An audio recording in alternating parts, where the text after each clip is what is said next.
Listen to the rules and procedures that will follow for tonight's meeting.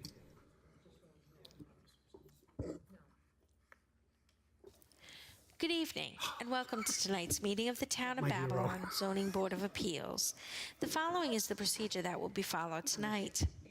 The matters will be called in the order they appear on the calendar, with adjourned matters being called at the end of the regularly scheduled matters. Matters cannot be heard prior to their published scheduled time.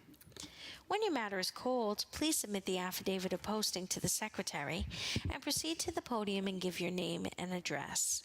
The chairperson will then swear you in and read into the record information we have from your application, comments from various town departments, and any correspondence received on your application. The chairperson will then ask you to make whatever presentation you wish to make to the board. After you have made your presentation, the board will ask whatever questions the board deems appropriate, and then we will ask for comments from the public.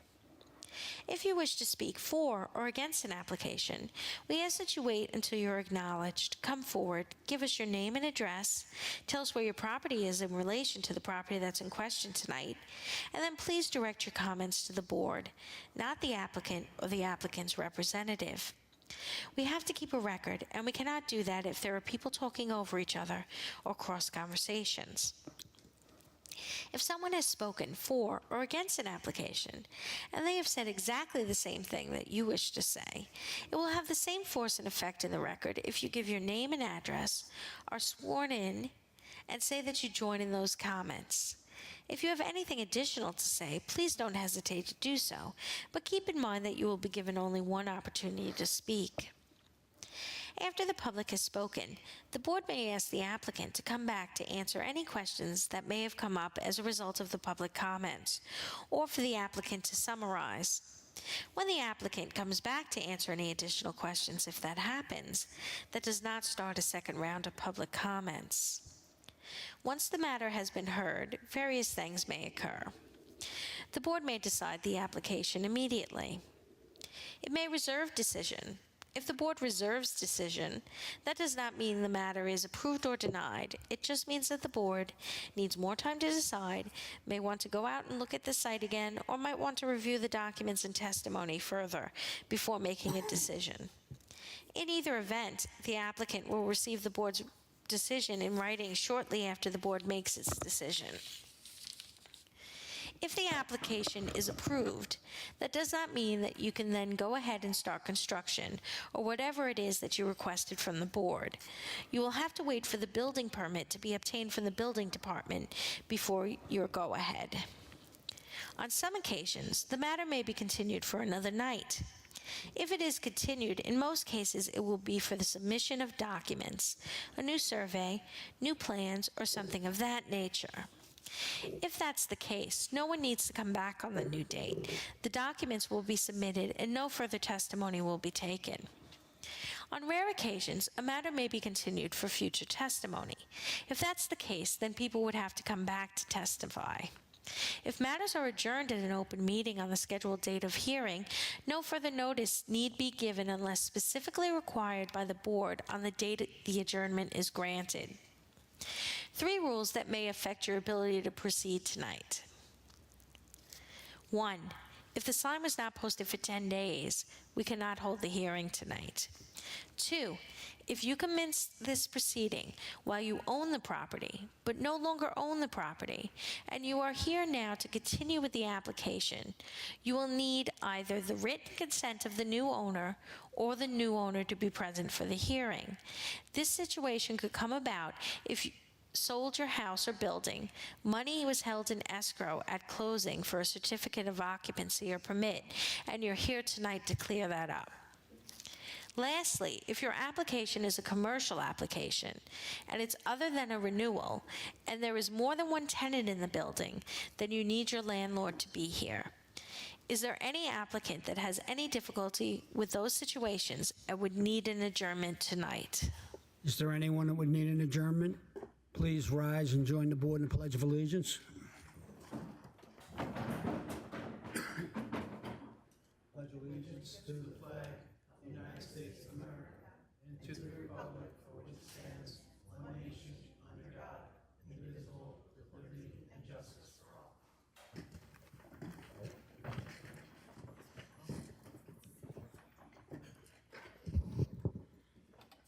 First application tonight is application 2679. Property is located at 31 Walnut Street in East Farmingdale.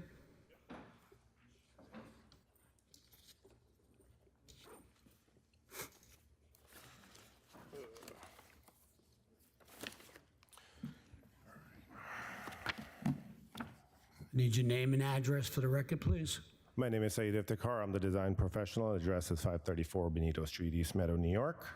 I have the homeowners here. They'd like to say a few words before I go ahead. Good evening, members of the board. My name is Shazeb Sayed. This is my wife, Aisha Saida. Thank you for giving us the opportunity. Hold on one second. I got stuff I have to read in, but do you all affirm to tell the truth? Yes. Okay, give me a second. For the record, we have a planning division memo dated July 8th, 2026. Environmental control memo dated July 9th, 2026. There's a couple of recommendations here as far as preserved natural vegetation and construction activity agreement. We have a survey by Island Wide Land Surveying dated August 15th, 2018.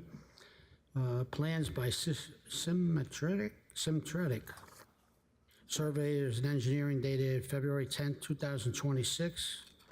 5 photographs, and we have an affidavit of posting. Okay, now, what would you like to tell us about the application? Yes. So I purchased this house with my parents back in 2019. We were first-time home buyers. We actually weren't made aware of the covenants and restrictions that exist on the property. So we simply had recently had a daughter. She's 10 months old now. We simply need more room in our house for our family to continue to live in this neighborhood and grow the neighborhood that we love.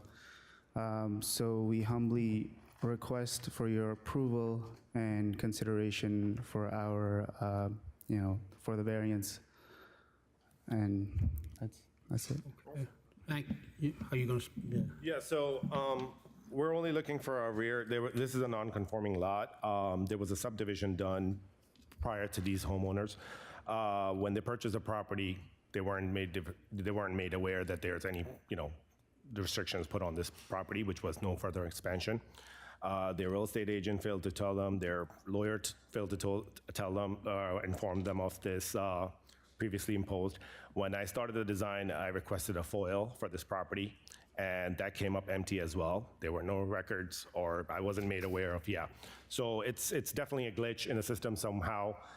Papers, when I requested the FOIL, I got all the paperwork for the new subdivision, which had a new construction home at the time before they moved in. So anyway, now that we're here, we spoke to planning. We had a meeting with the building department, spoke to planning. They recommended some change, so we already made some revisions. We were originally looking for like a side expansion as well, so we eliminated that. Now we're only looking for a rear extension. It doesn't violate any rear setbacks. I think, like I said, this is a non-conforming lot already, so it does violate, I believe, the front because of the stoop.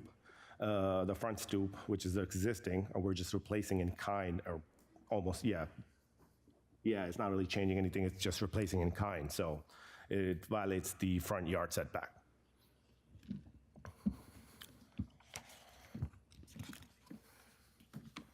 Yeah, and we're doing a second-story expansion, just, like Shazeb said, the family's growing, they don't want to move out the neighborhood, they just recently purchased, and they want to, go build up on top. So, anything else? I'm sorry. Yeah, I'm gonna that's cut you all. off. So, there's a rear addition you're adding on, plus you're expanding. Are you going up on the house? Yes. Straight up on what Straight up on the exists? existing, yes. Okay. So, there was a previously imposed, covenants and restriction that, you couldn't expand the house anymore. The reason they did that is what you said. It was a subdivision and created 2 substandard lots. That's why it would have been put on there in the beginning. Sure. So the dwelling is currently 3 bedrooms, 1.5 bathrooms, and with the additions, it's going to be 4 bedrooms, 3 full bathrooms, 2 half bathrooms, and 2 laundry rooms? No, we're one laundry room. Okay, hold on, let me just review this real quick. I know we're adding a new laundry room on the second floor for the, So that'll be the only laundry room, or you'll have right, another? our plan is to eliminate, right now, there's currently an existing laundry room in the basement, which will be getting eliminated. And you're going upstairs with it? And we're going upstairs with it, correct. And total bathrooms are gonna be 3 full baths and 1 half bath, correct. Okay. Okay, sorry, actually, there's two half bath, well, there's 1 existing half bath in the basement. So yes, 2 half baths, So there's a bathroom in the basement? correct. And how is the basement, is that It's a finished basement, it's finished already basement, a permitted. big room, just a big No, it's just open space. open space? Yes. That's what I meant by. Correct. Yeah, okay. And the bathroom down there is what, a half bath? Yes, it's a half bath. So where, the 3 full bathrooms, where were they? One So upstairs, 2 one on the second downstairs? floor, 2 on the second floor, and we're putting 1 on the first floor. So 2, so it's like a master bathroom and a Yeah, so regular bathroom? if you guys could, there you go. So that's 1 bathroom right there on the top right, on where she's pointing, whoever's controlling. Then you have 1 right underneath here. Yep, that's the second. And then we are putting 1 more on the first floor. Right, yes, that's existing already, so I'm just, it's, the way it's laid out doesn't meet the code requirement right now, because it's a very small bathroom. But what I'm trying to do for this one is add a linen closet in here, and because of the clearance for the toilet, the way this bathroom is, it should have never been a full bath, because it doesn't meet the current code. So what I did is I turned it into a half bath, and then I gave a new bath on top. Okay. If we were to approve this, would you agree to conditions, no further expansion of the dwelling? 100%. I don't think there's much more you can do here. As long as they're staying, yes, there would be no more further expansion. Yes, correct. And no conversion of living space into additional bedrooms. Correct. We would. And the front, you're adding a portico in the front, am I correct? Correct. It's just going to be a Would you agree that that never be enclosed? correct. We would. No plans. Okay. Yeah. The basement, he says a big open room. Okay, well, the covenant and restriction that we impose is a heavy lift for us, is what I will tell you, so. Any other questions from the board? Would anyone like to be heard on this application? For the record, there are none. So we're going to close the hearing. We're going to reserve decision. You'll get the decision in the mail. Thanks for coming down. Thank you Good so luck. much. Sure.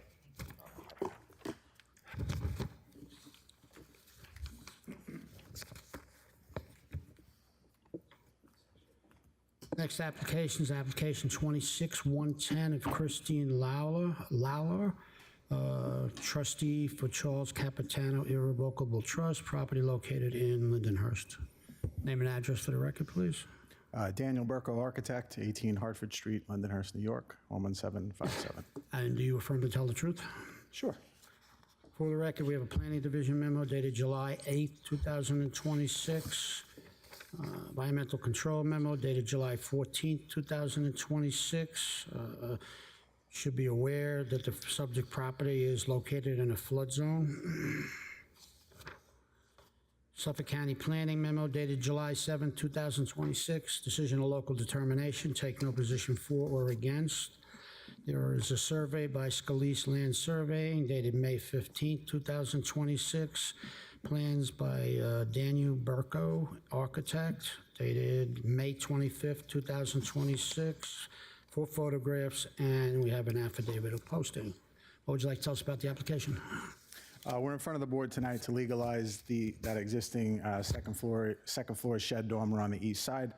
It has both diminished side yards and diminished aggregate side yard. The property's 4,000 square feet, so you actually can't build anything on this property. It was granted a variance back in the 60s when it was built. The dormer has been there 45 years. According to my client, when he purchased the house in 1981, it was there when he purchased it, which is one of your comments on the planning memo that was sent.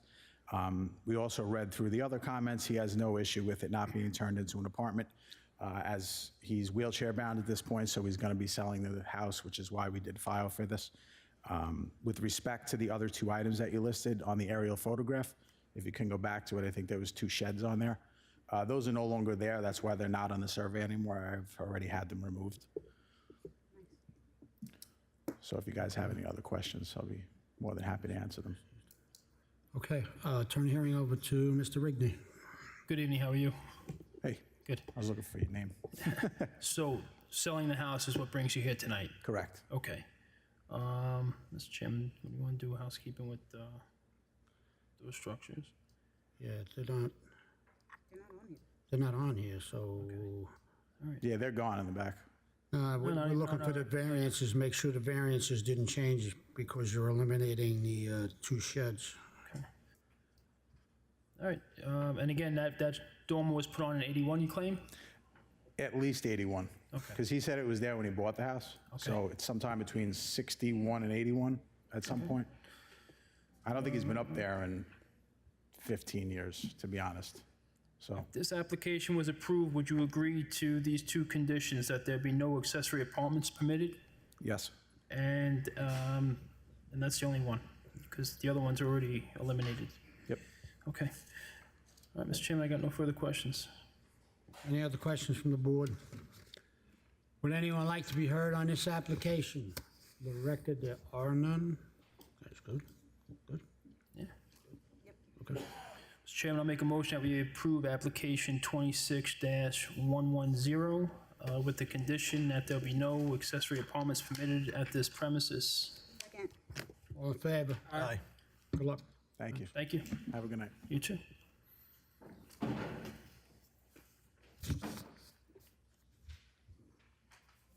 Next application is application 26-112 of Reagan and Anthony Hertel, property located in West Babylon.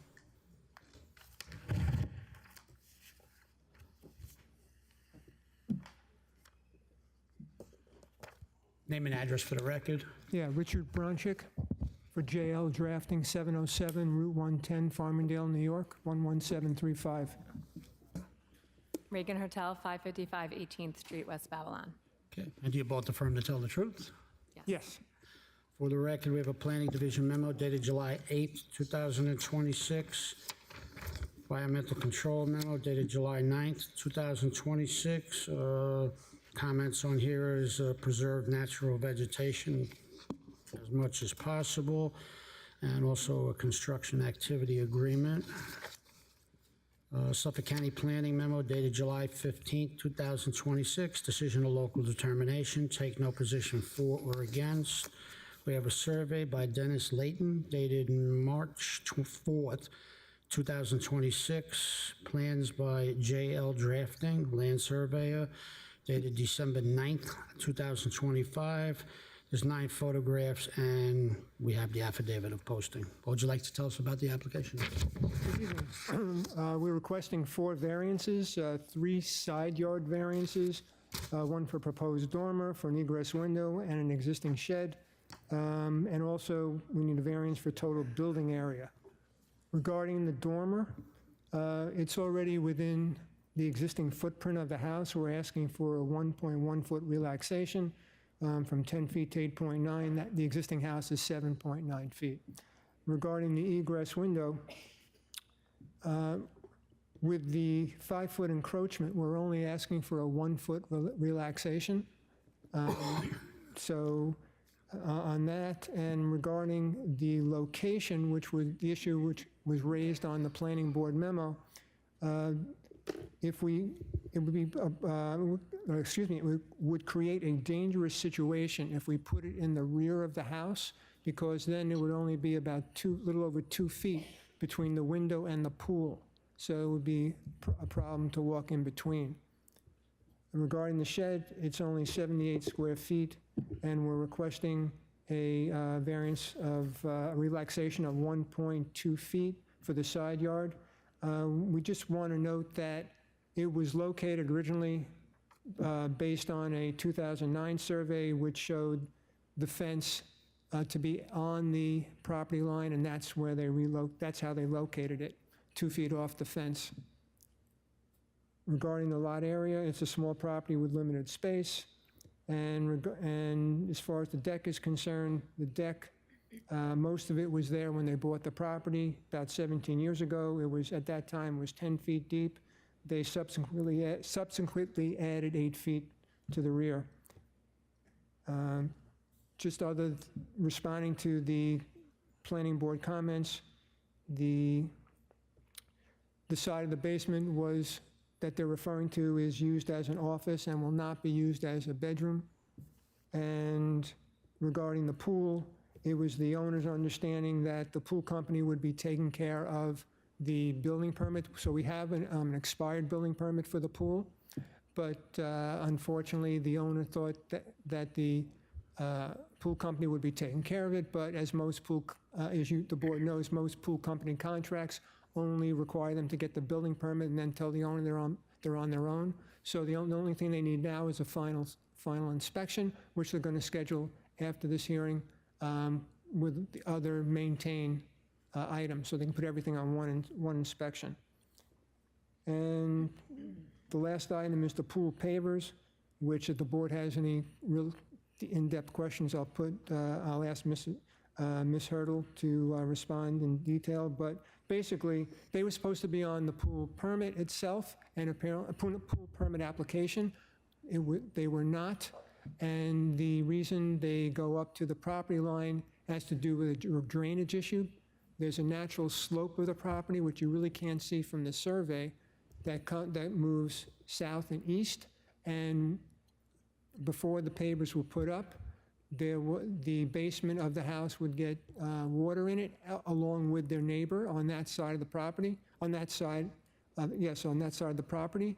And what they did was they added a French drain, a trench and a French drain in the middle of the rear yard.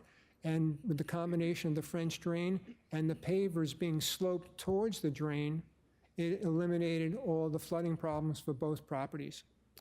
And I'll be happy to answer any questions. Okay, thank you. I'll turn the hearing over to Mrs. Korkitas. Hi, how are you? Hi. How you doing? So you're going straight up over the west and south side of the dwelling? Excuse me? You're going west and south of the dwelling, going up? Straight up, yes. Okay, and you're adding 3 bedrooms and 1 full bathroom? Yes. Okay. And you said, so for the east side of the basement, it's going to be used for an office? Yes. Okay, and is there any intention of having a bedroom? No. No, okay. None. It's connected to a laundry room and a storage room. Yeah. Okay. The east side was originally our playroom. You have to walk through that to get to the laundry room. You also have to walk through it to get to a storage room, both unfinished areas.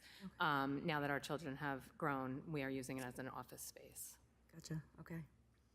Can that egress window well be relocated to the rear of the dwelling? It cannot. With the pool, if you look at the pool, it would leave, if you look up there, there's a very small walkway as is where the window well is with the deck and the pool. If we put the egress window there, it's going to leave a very little space to access. So I fear that somebody could either fall into the window well or fall into the pool if they are trying to go through that area. I also worry about flooding. There are times with the rain the other day that the pool did get very high. If that pool overflowed, then that would be a direct access of water into the basement. Can you talk in the mic? I'm sorry. Do you want me to repeat all that? Do you need me to repeat? No? Okay. Okay. Thank you. And you said as far as the certificate of occupancy, it was an expired building permit the pool company was pool? supposed to, and... Yes.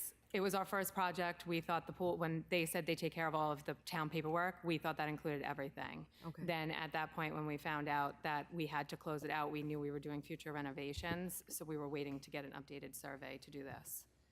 And Okay. we opened the application on the portal already. The only thing we have left is the final inspection. So they had advised us to just wait to do that when all of our variances were approved. Okay. And if this application were to be approved, would you agree to the following conditions? If the shed is ever to be in disrepair or taken down, it would be rebuilt in a conforming location? The shed, yes. And all paver patios are to maintain a conforming 2 feet setback from all property lines? That's going to be a problem. So if you look, prior to the pool installation, we suffered water damage in our basement, and with a natural slope, the water went into the yard of our east side neighbor. So when we installed the pool, we also installed an extensive French drain and dry well system along the east side of the house and the front of the house to take most of that drainage. And then when the pavers were put in where that aluminum fence line is, we dug down a trench and filled that with gravel. I do have pictures of all of it if you'd like to see them. And the pavers were pitched to put the water away from our house and the east side neighbor's yard. So it goes into the center. All of the area to the left of the pool is all grass. So now all of our rainwater on the pavers would go that way. And all of the east side of the house, everything flows into that French drain into a dry well that's on the front lawn of our house. If we cut back the pavers by 2 feet on the east side, it's going to eliminate that pitch, which will most likely cause a flooding issue in my basement as well as the east side neighbor's yard. I did submit affidavits from all of my surrounding neighbors, and on those affidavits, they said that there's nothing currently on our property that negatively impacts the possession or use and enjoyment of their yard. So that would include any drainage or flooding, I would assume. Okay. Thank you for, Mr. Chairman, I have no further questions. Any other questions from the board? Would anyone like to be heard on this application? The record, there are none. We're going to close the hearing. We're going to reserve decision. You'll get the decision in the mail. Thanks for coming down. Thank you. Do you want the pictures of If the you would like to drainage? submit them, sure. They're going to be part of the record.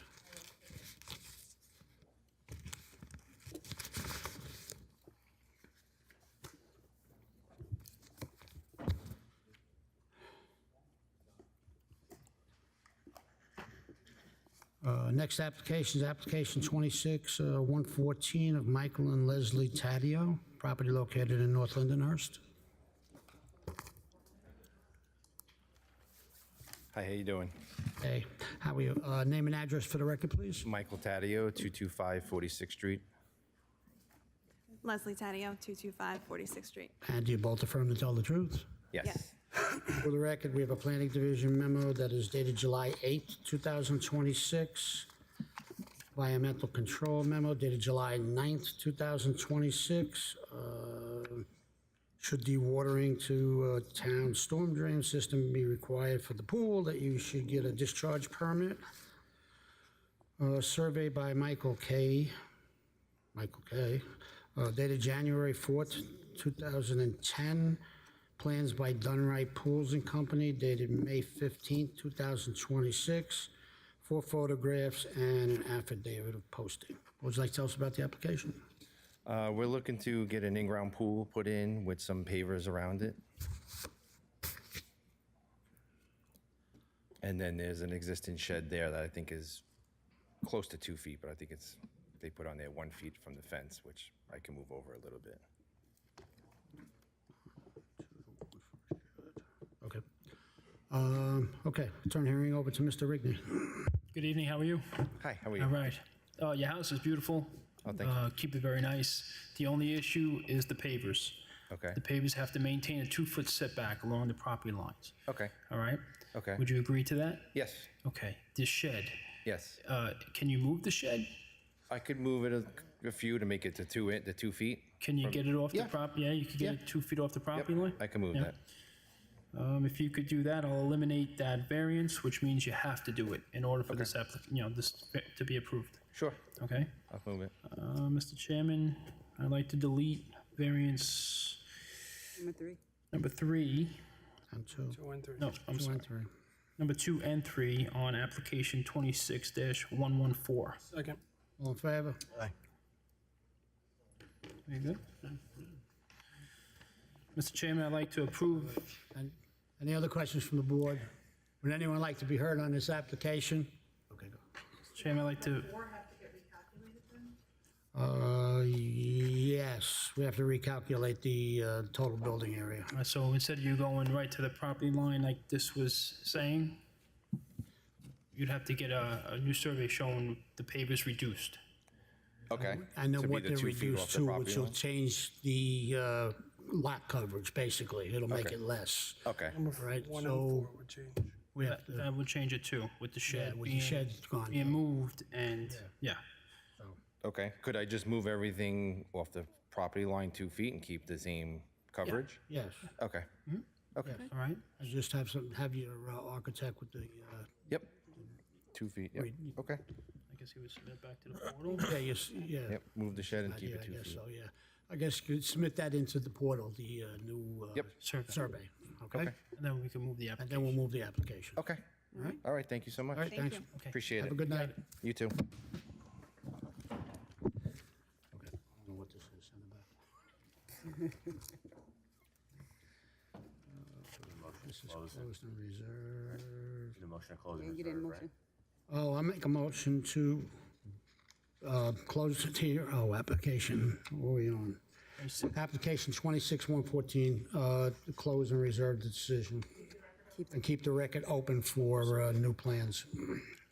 Second. All in favor? Aye.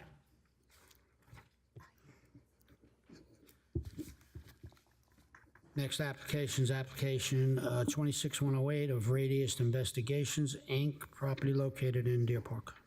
Good evening, Matthew Cipher, 940 Grand Boulevard, Deer Park, 11729.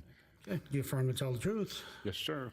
For the record, we have a planning division memo dated July 8, 2026, environmental control memo dated July 9, 2026. If approved, this application will not result in significant impact. Fire marshal's report, you passed the fire marshal's report. Survey by Homestead Land dated November 12th, 2021. Plans by Frank G. Reef, survey architect, dated December 21st, 2023. 4 photographs and the affidavit of posting. What would you like to tell us about the application? We're just looking to get renewal and permission to do business, that's all. Turn the hearing over to Mr. Montiglio.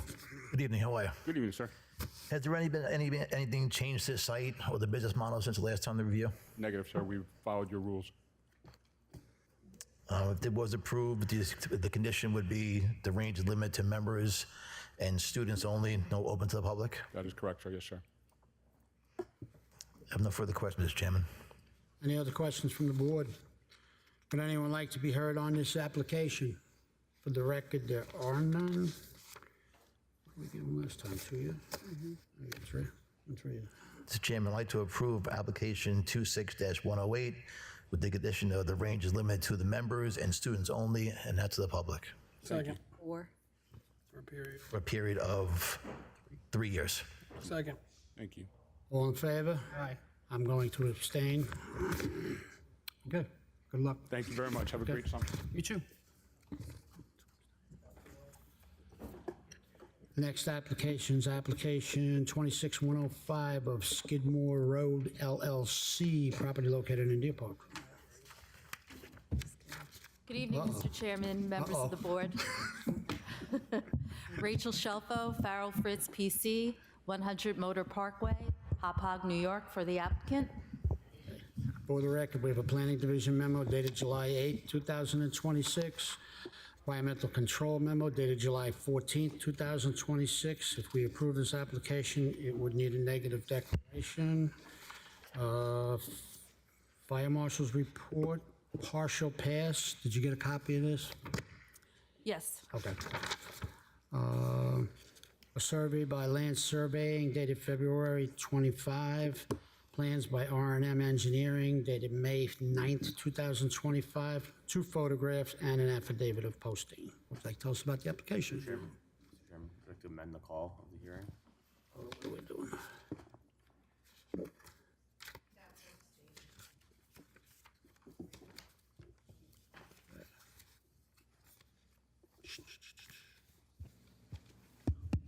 Mr. Chairman, if the board was so inclined to amend the call of the variances to delete variance number 2 as per the attorney, the letter submitted by the attorney. Okay, I didn't see that. Okay. I didn't see that. Is that part of? Yes. Okay. I'll make that motion. Second. All in favor? Aye. Thank you, Mr. Chairman. So first, I'd like to start with some introductions. I have my applicant here, Susan Cortina, Skidmore Road LLC. She is the owner and applicant. She's here this evening with me. Gino Tedesco, an engineer from R&M Engineering. Kian Cody, also from R&M Engineering. He is a traffic engineer. Also, Albert Kaur from Studio Kaur Architects, who is the architect for this building. They are here to assist in this presentation and to answer any technical questions that I am unable to answer. So this property is located at 30 South Skidmore in Deer Park, Suffolk County Tax Map Number 193, Block 2, Lot 41. This is an existing G industrial zoned property, and the lot area is existing non-conforming at 12,958 square feet, or 0.30 acres. The surrounding parcels to the north and west are zoned B residence. These are the lots across DK Place and across Skidmore. There are residential homes. The parcels to the east and south are zoned G residential. There is a home to the immediate east, although that parcel is also zoned G industrial, so that residential lot going up DK Place is also zoned G industrial. This lot is the last G industrial lot as you proceed northbound on South Skidmore. So it sort of like marks the end of the industrial area. This is the last lot that is Zone G. So just a little bit about the application and where we've been. This application has received site plan approval in connection with the demo of the existing home on the premises and construction of a new industrial building with a footprint of 4,743 square feet and 1,548 square feet of storage mezzanine. 5 tenant spaces are proposed, and each of these tenant spaces will contain a garage space for the storage of a work vehicle, a small office, and a storage mezzanine as stated. This building was purposefully designed for use by small business owners, such as home improvement contractors, those needing storage for a work truck or van that they cannot store at their home, some tools, some storage for tools, and a small office space, each small business taking one of the 5 units that are proposed. Covenants and restrictions have been imposed by the planning board in connection with the site plan review application. Why do I mention these? They are protective in nature to ensure for a controlled use of the site. So what are these covenants? Covenant 20, no outside storage of any kind. No materials or vehicles can be stored outside. Covenant 21, there shall be no outside work on vehicles, including mechanical work or spray painting. There are limits on hours for any truck deliveries, and our applicant has agreed to this on the record. These will become a recorded declaration of covenants and restrictions that will be filed with Suffolk County Clerk's Office and will run with the land in perpetuity. We are proposing some nice improvements to the site. There will be new sidewalks on the South Skidmore frontage as well as on DK Place. A new attractive building is proposed. We could show our elevations, or Matt could show the elevations. I'm trying not to overpaper the board with booklets anymore, so I'm like uploading everything. I'm like full on board with the portal, but that makes it a little harder sometimes to catch up. But if we could bring that up, maybe that would be helpful. So, new sidewalks, a new attractive building, and significant landscaping is to be provided. There will be a double row of evergreen landscaping between the proposed building and the property to the rear. There will also be new street trees planted on both DK Place and on Skidmore. So, variances. We started with 3 variances. The side yard variance has been eliminated because there was an interpretation issue with the code that planning and the town attorney's office reviewed and agreed with. That leaves us with 2 variances. So we're looking at a parking variance, 17 spaces required and 11 provided. I would submit that this variance relief is mitigated by the fact that internal walls, bathrooms, closets in each of these units were calculated at the office parking rate of 1 per 150 rather than at the storage rate. The relief would have been 15 spaces required to 11 provided had that not been calculated that way. The expectation here, now I'm going to give my layman's talk about parking. The expectation is that each unit will yield one vehicle, right? The business owner that is coming to the site will park his or her regular car, their regular vehicle, and they'll get their work truck, work van out of their garage unit. And if that were the case, we'd be looking at 5 parking spaces to be utilized on the site, 1 per each of these 5 proposed units. But even if each unit yielded 2 vehicles, the business owner and let's say 1 person in their office, and then we'd be looking at 10 folks parking at the site, there would still be enough parking here with the 10 vehicles since there are 11 spaces being provided.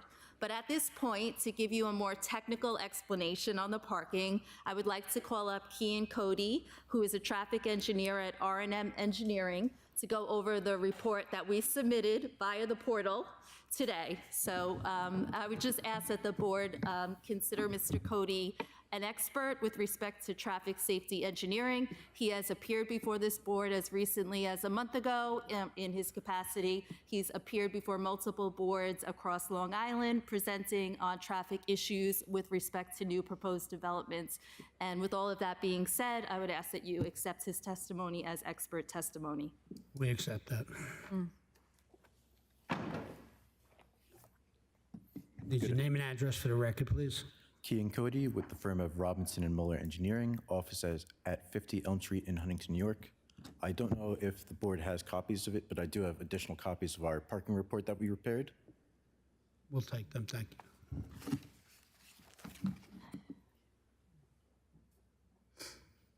And do you affirm to tell the truth? I do. Thank you.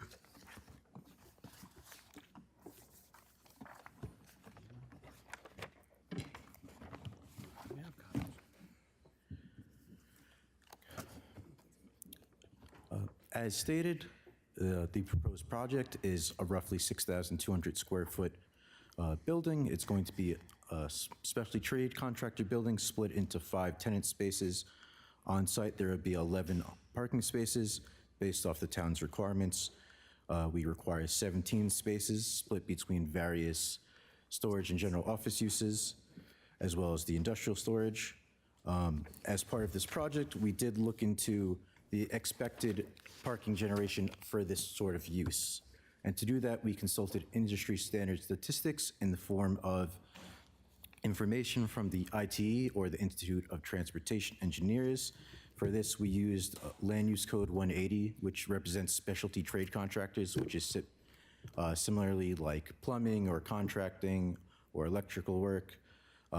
And based off that information, at a rate of 1.76 vehicles parked per 1,000 square feet, the building would be expected to generate roughly 11 vehicles parked. As I said, there were proposed 11 spaces on site. As such, there would be appropriate parking on site.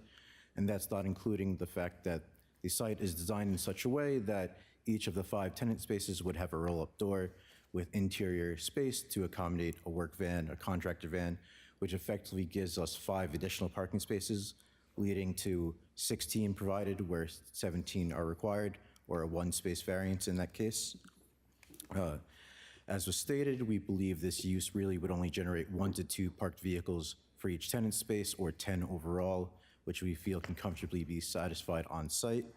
Additionally, we did also look at the expected traffic generation for this sort of use. We used the ITE once again, in this case, the trip generation manual, which instead of parking, estimates the trips. For this case, we looked at the AM commuter peak hour, the midday peak hour, and the PM commuter peak hour. Of those 3, the peak period would be the PM commuter peak hour at 12 trips per hour, or 1 trip every 5 minutes, though this is most likely going to be a low turnover use, where employees would come in the morning, go out in their work truck, come back, and then leave again, so there wouldn't be regular activity, and it should be a low turnover use. In addition, we did also go to the Traffic Safety Board, in which case they had voted and approved 2 additional stop signs along that intersection near the property on the north and south legs of the intersection of Skidmore and Decay. Those are now implemented, I believe, in the field. So now instead of a stop sign just on the west leg, there's now a stop sign on the west, north, and south legs, with Decay being a one-way eastbound roadway not requiring a stop sign. Based off these factors, we believe the traffic impact from this site would be de minimis and would not adversely impact the operation of the surrounding roadway network. And overall, our conclusions would be that there is adequate parking on site to contain all the activity generated by the proposed use, and that it would be a de minimis increase in traffic activity within the area. I'm happy to answer any questions that the board may have. Any questions from the board? No. Thank you. Thank you.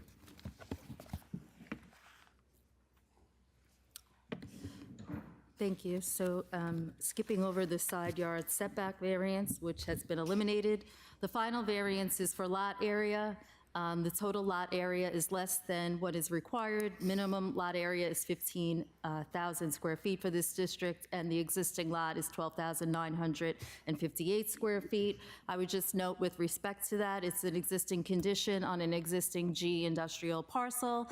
When it was zoned this way, the lot was existing already at this size, and the planning memo does note that there's no objection to this particular variance as it is an existing condition. So we did have some neighbor concerns at the last hearing before the when we appeared before the planning board for the site plan review. They were largely in the nature of traffic safety concerns. So what I did the following day was I reached out to the planner, Emily Mull, and I said to her, Emily, does this seem like a case where this should be referred to the Traffic Safety Committee? Because there was some concerns, some of which my client was able to vouch for herself, being a local business owner in the Deer Park community. Not related to this site per se, but existing conditions elsewhere on Skidmore, and I'm sure this board is familiar, that as you sort of go south on Skidmore to the more, where the lots are industrial, you see a lot of car uses, you see a lot of parking on the street, right? You see like there's a lot of activity that is happening on those industrial uses. So Emily agreed with me based on what she heard at the meeting. She did bring this concern to the Traffic Safety Committee. They considered it, they adopted the resolution that Matt just put up before the board, and from what I understand, having been there yesterday, there are shiny new stop signs that went up somewhat recently. So I just wanted to explain the process a little bit more, even though Mr. Cody did kind of state it, but it was the Traffic Safety Committee that this matter was referred to. Just to briefly touch on the town law factors, we submit that an undesirable change will not be produced in the character of the community. We feel this will be a great improvement. This is going to be a new site, new building, new lot, drainage, every single amenity, including new landscaping, to make this look better and improve property values. Like I said, my clients own a number of buildings in the immediate area. They are local. They are not absentee landlords. Her business that she practices herself, Sue, she is right around the corner. She is someone who is very heavily invested in the community, and she will make sure that her tenants adhere to any requirements and conditions and covenants and restrictions. She's right there to make sure that that happens. The benefits sought can be achieved by some other method. We are putting as much parking on the property as we can, and we have submitted why that parking is sufficient, more than sufficient in this case. In terms of the lot size, we can't change the lot size. The lot size is what it is. We do not find that these area variances are substantial in nature. As was stated, if the storage spaces were calculated out as storage spaces at the 1 per 700 rate as opposed to the 1 per 150, we would be looking at a lesser variance. whether the proposed variance will have an adverse impact or physical and environmental conditions. I submit that this is going to be sort of like, a vast improvement over existing conditions. It'll be a new building. It's going to be more attractive. I think it'll be basically the nicest building on South Skidmore in this grouping of the G industrial zoning, and whether the alleged difficulty was self-created, which is relevant, but it doesn't preclude the granting of the area variance, as this board knows, and, coming to the site and doing anything new, you could make the argument that once you know the limitations, that it is a self-created hardship. But in this case, the lot area is what the lot area is, and we are developing a brand-new site to all of the town planning specs to improve the site. And it's all consistent with the existing G industrial zoning, which is how it's zoned now. This wasn't a rezoning to G. This is a G industrial parcel.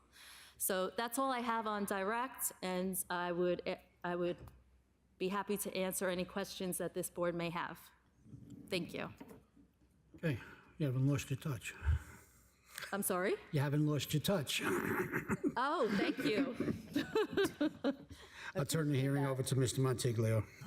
Yes, definitely a thorough presentation. Very good. Oh, thank you. Few questions. Right now, that's what past the property. There's some outdoor storage and vehicles, materials in the property. What's going on with that?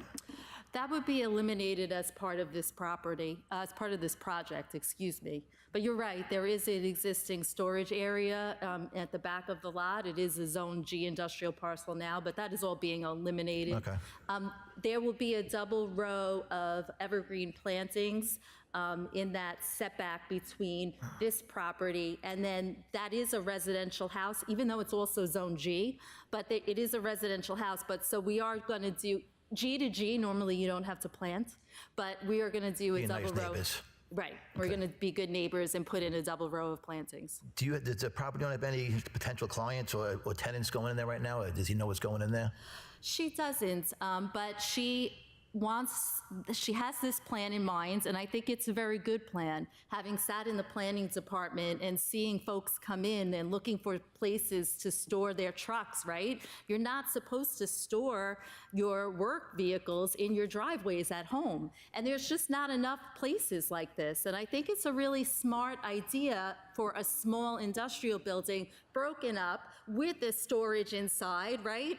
I think it makes a lot of sense for the community. Also, somewhat of a quiet use, right? Nothing outside, so everything is going to be inside a new and attractive building. And so I think that kind of makes sense for where this lot is, that it's zoned G, but you're kind of then moving over when you cross the road into residential. I mean, so the hours, there's going to be only no peak hours. I mean, just basically 9 to 5. It's not going to be after hours work at night or anything like We that. talked about this a little bit at the planning board meeting. What I would say is sometimes you do have folks that are starting work a little bit earlier than the 9 to 5, right? But they usually end their day a little bit on the earlier side too. At least the contractors and plumbers and electricians. So I don't think you're that far off, Mr. Montiglio, but the exact hours of operation, being that there's not tenants, that hasn't been established yet. Okay. If there was any future like auto body, auto repair, auto sales, it will need a special exception permit. Do you agree with that? I agree that it would require it, but that is not what my client wants to do. In fact, we've stated on the record that we would not go in that direction at all. She does not want to have another car use adding to these car uses that are already existing on Skidmore, Right, there's a lot of them. where it's kind of causing an issue. And Brooke. Yeah. If this Correct. was approved, there'd be no outside storage of any kind permitted on the site at all? That's correct. We've already agreed to a CNR to that effect. Okay. I have no further questions, Mr. Chairman. Any other questions from the board? I just have one. Due to the unknown of the tenants, let's just say one of them is a landscaping business, for instance. They may have 4 employees. So that would be, I understand that one person could park inside, but then there would be 3 additional spots on the outside for them, unless they carpool, obviously. But most contractors, unless they are solo and work by themselves, have a crew that work for them. Well, remember, this is sort of intended for those smaller type businesses. And if they're coming to the site to either work in that tiny office, right, or the big garage bay, I don't know where 4 people are going when they're coming to the site. Do you know what I'm saying? I feel like you're getting into a work van with maybe one other person. That's why with this particular setup, we weren't expecting or, or planning in the sense that not looking to have a large sort of employee base with one of these units. But to your point, Mr. Della Vecchia, one thing that did come up at the planning board, which you just reminded me of, is that, if someone did have multiple, they would then, Sue would want to put them in multiple of the units. So I think that could come up under your scenario, right? If they have a couple of different work vans, maybe they then take a couple of the units, 2 units instead of 1 Yeah, unit. because like as a small business owner myself, my plan obviously is to always expand. Who doesn't want to expand, right? I agree with you, but I think this setup is sort of self-limiting. I think it's a garage bay, it's a small office, it's some mezzanine space. I don't think it's anything fancier or bigger than that. I think if you were to expand, that particular contractor would go and have to find a bigger site. Okay, thank you. Any other questions from the board? Would anyone like to be heard on this application? Come on. How you guys doing? All right, just need your name and address for the record. How you doing? My name is Christian Long, 340 Skidmore Road. I live actually directly across the street from the building that she's attempting to build. Okay, and do you affirm to tell the truth? Yes, sir, I do. What would you like to tell us? I lived there for 40 years now. I'm asking the board to carefully consider the impact of demolishing this home and replacing it with a commercial garage business. The neighborhood has been a neighborhood of residential for many years, and I believe that the house preserves the character and quality of the life of the residents and the value. The car garage could bring increased traffic, noise, fumes, safety concerns affecting nearby families and homeowners' everyday lives. I'm concerned that the change would permanently alter the neighborhood and make it a less desirable place to live. I respectfully ask the board to protect our residential community and consider alternatives that preserve the existing home and maintain a residential use for the property. Now, she mentioned that the trucks and everything's gonna be 11 trucks, and just people start their cars early. Right now, we already deal with the auto body shop that starts at 7 in the morning on Saturdays. I work a lot. I do doubles. I came from work now, overnight, double, get off at 3, came here. My sister works, my father's a veteran. We all work. 7 in the morning, it's zing, zing, zing, zing. We have noise already. There's cars all over the block already. This house has been a house for people, for families, for years. They're proposing to put 11 different parking lots, so you got 11 different cars, that's fumes. We gotta breathe those in. She also said that nobody wants to have their car parked in front of their house, their work. No, so why should I have it parked in front of my house? He also made a statement about businesses that want to expand. I did construction my whole life. Nobody wants to, if you start up a small company, people expand. Nobody has one truck, and if they do, they're at their house. Their work van is at their house. She can't control the companies that work there. When I was a kid, Sound Painting was the company across the street from me at 333. Now it's an auto body shop. You can't control who's there. You can't control the employees. You can't control the people that work there. You can't control what time they start. It's something that I have to deal with. I live there.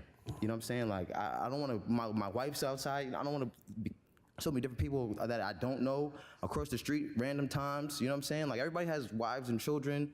I don't know the employees. I don't want to get to know different employees every couple months, every couple days. This guy doesn't work here anymore, but it's just, I'd rather have a family there. Somebody's gonna be there, you know, every day. You get a relationship with them. It's just the quality of life is extra cars, extra fumes, extra noise. Do they have an answer for the pollution that's gonna be increased with them moving across the street now?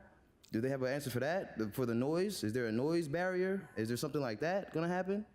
Is there any other changes like that? Like the traffic, we appreciate the stop sign. Thank you very much. The sidewalks, don't care about the sidewalks. I don't want the noise. I don't want the pollution. I don't want any extra cars in front of my house. I don't want any cars across the street. There's already cars on both sides of the blocks. There's over 30 or 40 factories already on that block. I'm pretty sure there's an opening someplace she can build her garage and another one that's already built.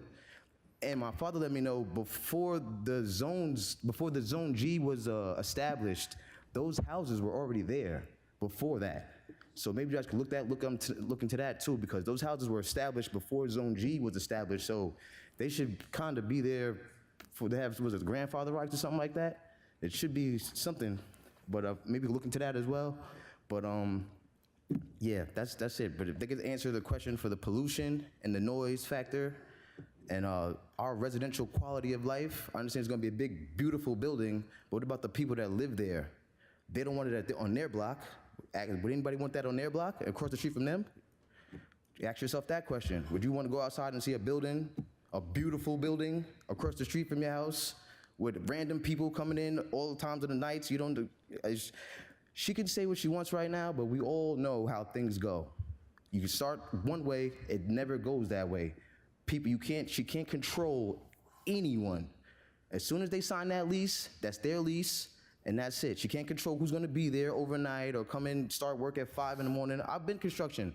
They start at 4:30 in the morning, 5 o'clock in the morning. There's tools being moved around. There's people yelling, grab this, grab that. We need this, we need that. I did it before. I'd just rather have peace on the block, peace in the neighborhood. I work hard, we all work hard. I just wanna come home to peacefulness already. That's all. I'm sorry. I had to take a little time because she took a little time. That's okay. Thank you, guys. Have a good day. Thank you. Would anyone else like to be heard on this application?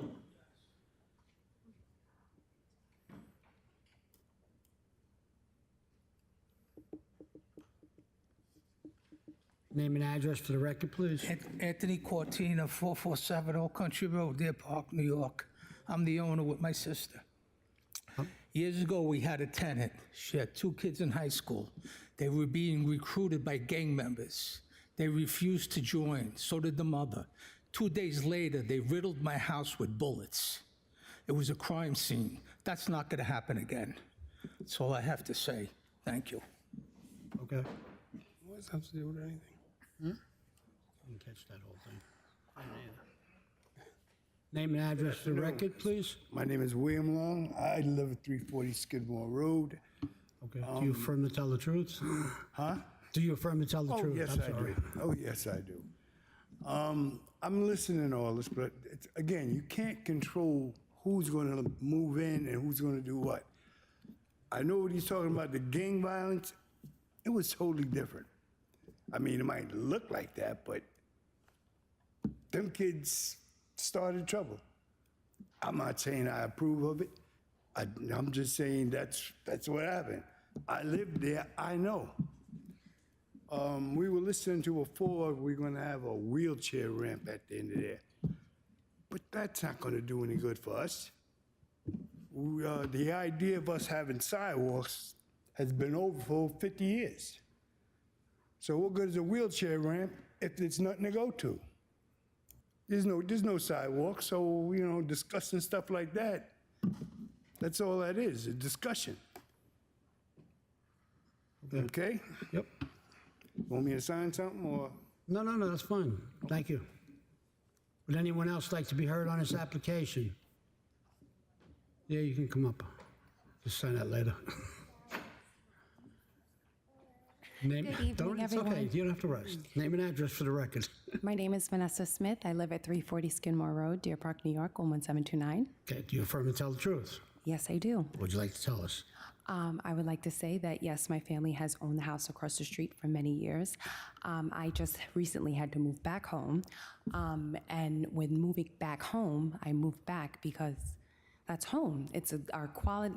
Putting another building across the street, you guys don't care about our quality of life. There's already 30 to 40 buildings on these blocks right now.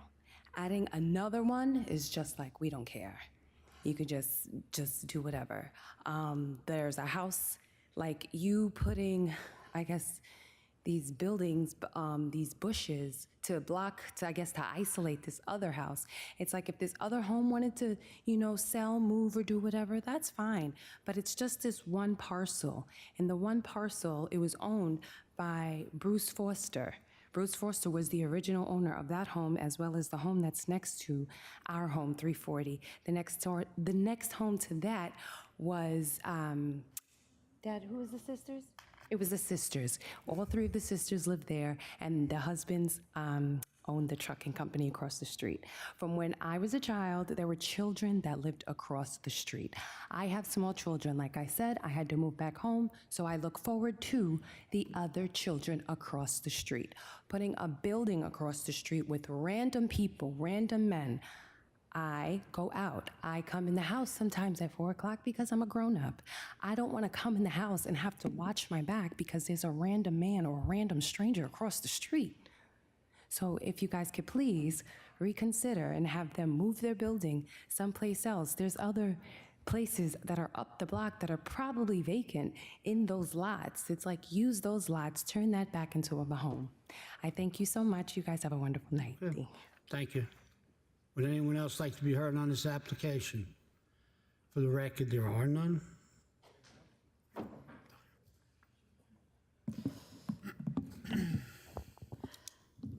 Okay, so with respect to my client, Sue Cortina, her building is located at 172 Brook Avenue. She already polices the community, and she would continue to do so in terms of what's going on, and also with her proposed tenants, she will conduct background checks. She is not an absentee landlord. She is very much invested in the community. Her own business and another building she owns is literally right around the corner. In fact, the other day when I was going to check out the new stop signs, I think I saw Sue loading, bringing some drinks and stuff into her office. She actually called and reported one of the car uses recently because of the noise from the work on the cars. So it's not something that would be coming from this lot, however, where there's not going to be any outside storage. There's not going to be any outside storage of materials. There's not going to be any overnight outside storage of trucks or vehicles, no materials. There's internal storage for a work vehicle. There's a covenant that prohibits any working on the site. Sue does have a business in mind. I think this just kind of happened since the planning board hearing. She just whispered in my ear, so I think this was Mr. Montiglio's question. One of them is a blind business, and it's one truck, and it's one office worker. So that's basically, 2 vehicles, one that would be inside the building. In terms of sidewalks, I know what the residents are saying. There's not all sidewalks there now, but they have to start somewhere. And what the town does as a matter of policy is that when someone comes in and does a full redevelopment, you make them put them in, because as the development turns over time, you then might get something nice for the community. However, they're not wrong by saying that it doesn't connect to anything now. We double checked on that ourselves. We said, are you sure you guys want it here? But the idea is to build something over time. So that's where that's coming from. That gentleman was spot on. There's going to be a wheelchair access ramp at the corner. We're doing a corner dedication. The neighbors heard everything that was said at the planning board hearing. So he is spot on with those comments. Sue, did you want to just very briefly touch on just maybe your business and your investment in the community? Well, I listened to Name and address for the record. Okay, sorry, Sue Cortina, 172 Brook Avenue, Deer Park. Okay, and you affirm to tell the truth? Yes, of course.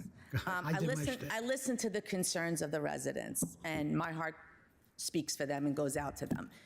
We had a tenant where after I own a process serving business, that's what I do, that after I served her an eviction notice, she decided she was going to try to burn down the house. That was one of the tenants. But my brother spoke about the tenant who was trying to get gang affiliation. I didn't even know about that. He probably didn't want to tell me because I operate my business. I've been in that space for 40 years. My dad built the building 60 years ago. So I worked for my dad, owned my own business, started it. So I understand their concern. I keep my buildings clean. I monitor who I bring in as far as tenants go, because I'm there. If there's something I don't like, that it gets addressed instantaneously with whatever, legal action or just my mouth, basically. I work there till 2, 3 o'clock in the morning sometimes. I leave my office, so I understand their concerns. But again, keeping it as a residential house, me personally as a landlord, I'm burnt. I'm done with residential as far as renting, because like I said, the last tenant we have, second to last tenant we had, she tried to burn the house down. The one just before this was, I don't know how she even had kids or lived in that house. It was disgusting, deplorable. I wouldn't even go in the house to check it because I was literally afraid I was going to catch something. So that's when I decided, and my brother and I decided that no more, let's just do something with the building. And I think it can be a nice add-on to the area. I understand the concerns about the auto bodies because I know, and I'm familiar with a lot of landlords around there that either I have had to serve eviction notices on them, and I've spoken to them personally, like, you're destroying the neighborhood. Like, find somebody else. Is it really that worth it for that much money to really? Because I know when I get there, if I'm in the office 6 o'clock in the morning, and especially on Skidmore, you can't even get past down that road with tractor trailers, cars running. I sympathize with them. None of my tenants do that. And I make sure that they do not start before 8 o'clock with turning any vehicles on or whatever. I'm going to monitor who brings into this unit because I plan on keeping it, the cosmetics especially, and the aesthetics clean. I'm not looking to, it's not about the money for my family. It's really about just building something that my father started that we'd like to add on to. And it's not filth, so. Sue, just for the record, could you state your disinterest in having any sort of car use? Oh, no car usage, none whatsoever. Anybody that comes into, I've had a tenant with me 15 years. He does enhancements or whatever, but again, he's monitored. I don't want any of those auto bodies. I kick them out, actually, when I've had kicked them out. But anybody that I bring into any vacancies, they are not auto bodies. First thing they said, I asked them, what do you guys kind of business? We do auto body. I said, no, thank you, I'm not interested. And that's just basically it. So no auto body, no auto repair. I don't want any of that. I don't want it around me, so. And she would take a condition that stated that. So if you just give me 1 sec so I could get back on the record. If the board wanted a condition to that effect, that's not an issue. I don't recall if that specifically was a covenant already or not, but we did state it at the record there. But that's not something that she wants to do at all, so that is something that we'd be agreeable as a condition of approval. So when she's doing leases and stuff like that, I'm sure you can put in there, you can't do business before such and such an hour and so on and so forth? 100%. Okay. That was one of the points that we just talked about, yeah. She basically would 100% be willing to regulate it that way, as well as physically, watching what's going on in her units. Okay. Any other questions from the board? Okay, we're going to close the hearing. We're going to reserve decision. We'll take everything into consideration. Maybe you guys could get with the neighbors a little bit just to introduce yourselves, just. Yeah, we actually did that at the last meeting as well. Okay, good. I have the next hearing, so I am not going to be able to do that right now. Okay, maybe they can. All right, we're going to close the hearing, reserve decision. That's it. Close the hearing as a reserved decision.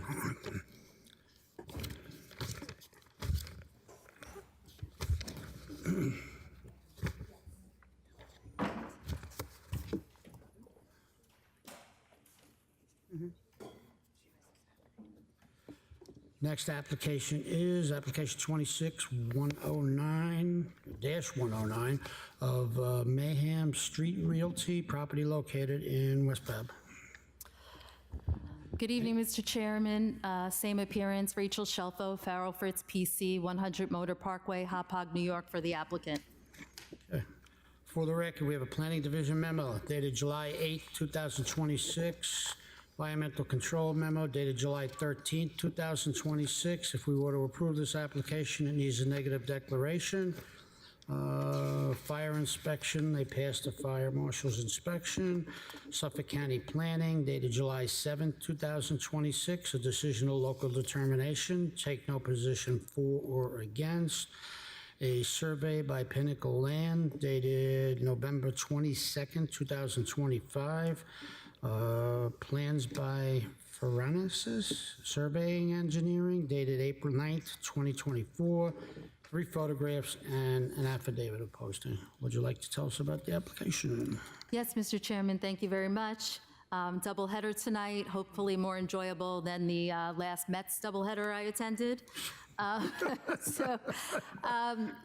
The applicant here is Island Leaf LLC. They are represented by Ms. Stephanie Schuman of Leaf Legal PC, excuse me. Stephanie is here to help me in this presentation tonight. Her background is rather impressive. She is a legal consultant representing applicants for cannabis retail licenses, and she has successfully obtained licenses for 53 retail cannabis locations in the state of New York. Being that there's only about 500 that have been received licenses, Stephanie's handled approximately 10% of the licensing in the state of New York. Which I found very impressive. Also present is Alex Pito III, architect from Combined Resources, and Mason Burgerson, project manager from Phronesis Engineering, and Mason handled the site plan. This property is located at 9 Mahan Street in West Babylon. It is 100 Suffolk County Tax Map Number 178, Block 1, Lot 12.001. This property is located on the east side of Mahan Street, 275 feet north of Edison Avenue. It is an existing developed lot with an existing building. It is 100 feet in width by 190 feet, so the parcel is 19,000 square feet. And there is an existing building, 1-story building on the property, approximately 53 feet by 146.5 feet.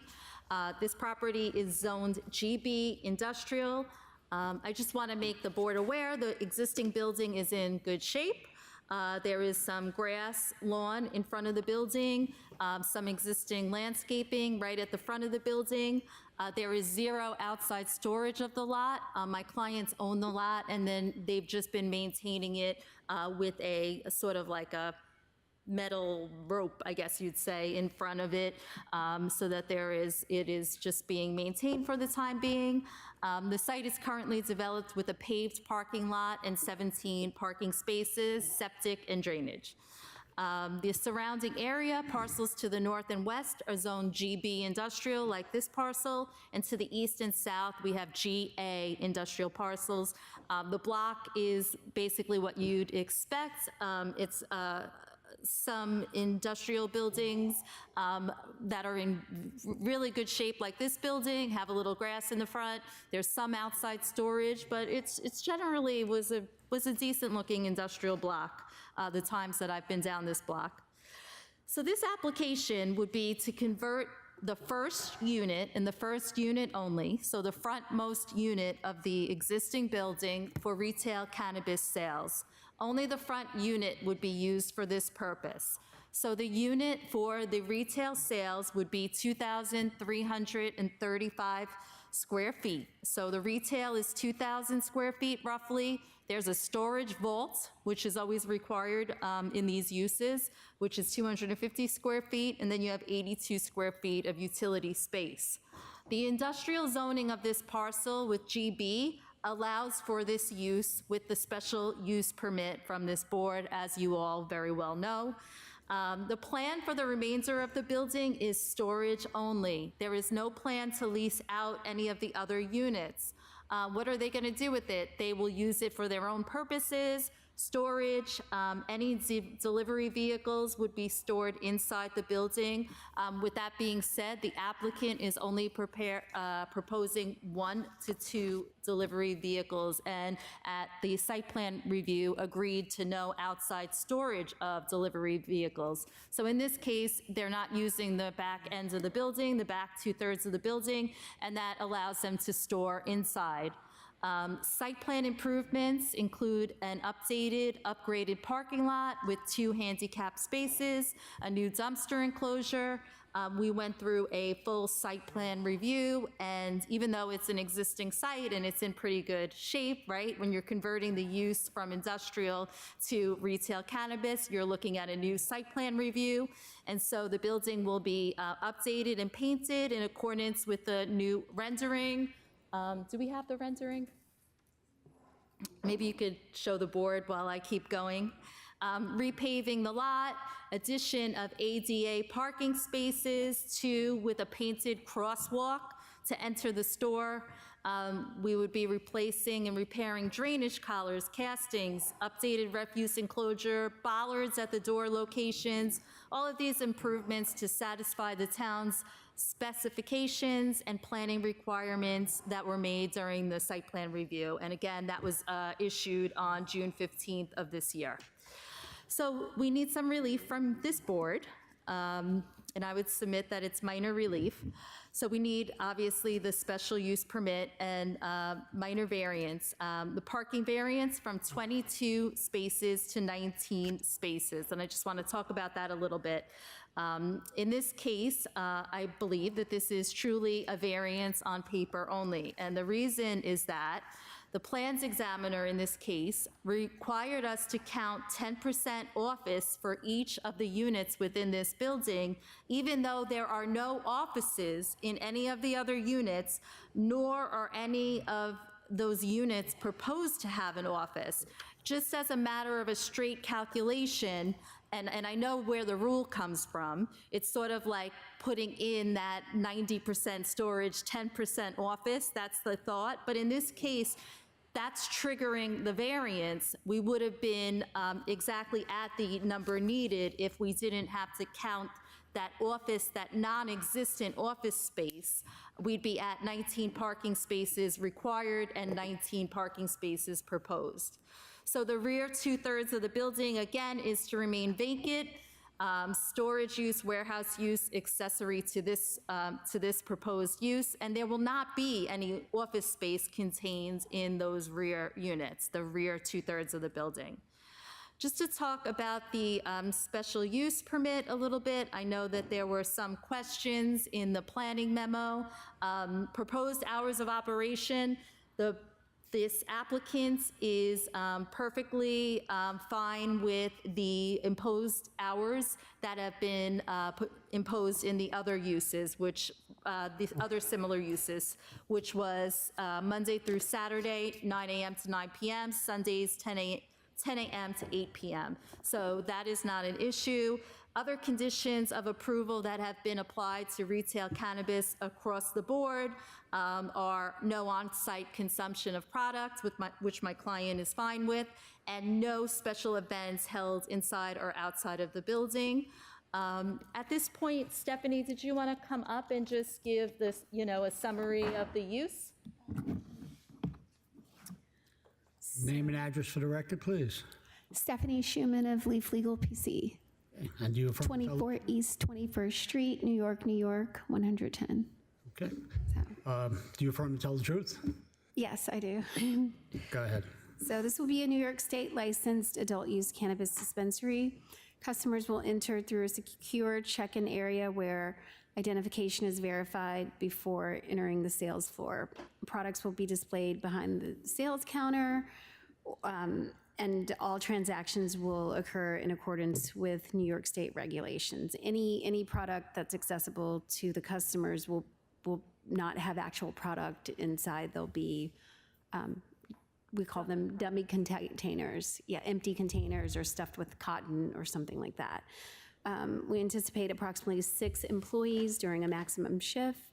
Hours of operation will be consistent with the board's conditions, and the business will operate similar to a jewelry store or a pharmacy with controlled access and extensive surveillance.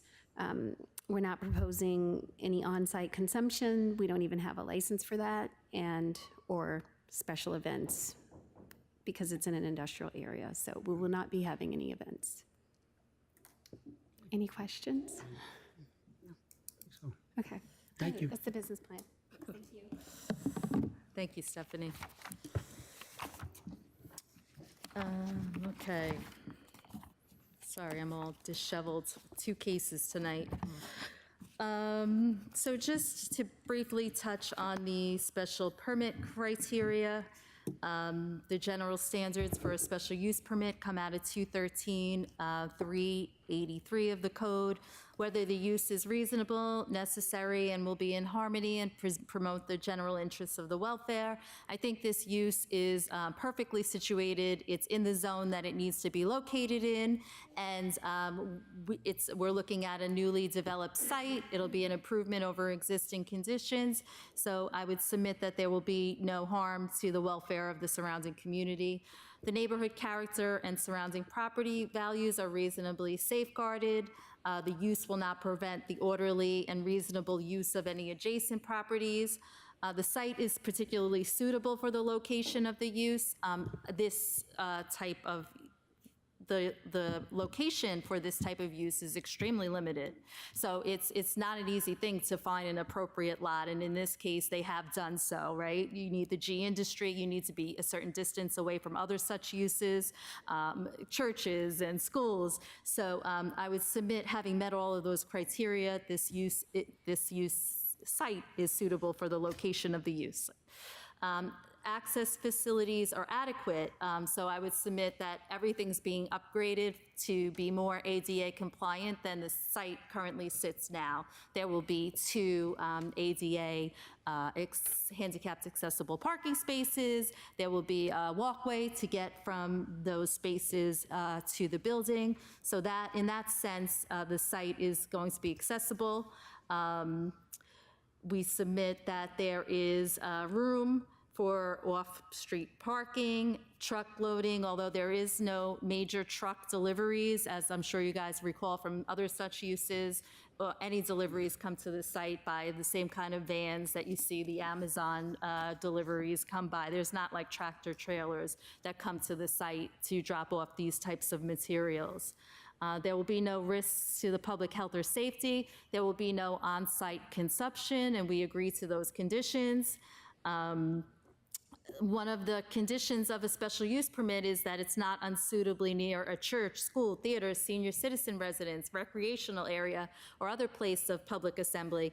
To even propose one of these uses, you need to have an appropriate site that is not unreasonably near any of these special uses for the community. Adequate buffers and screening to protect adjacent properties and land uses from detrimental impacts.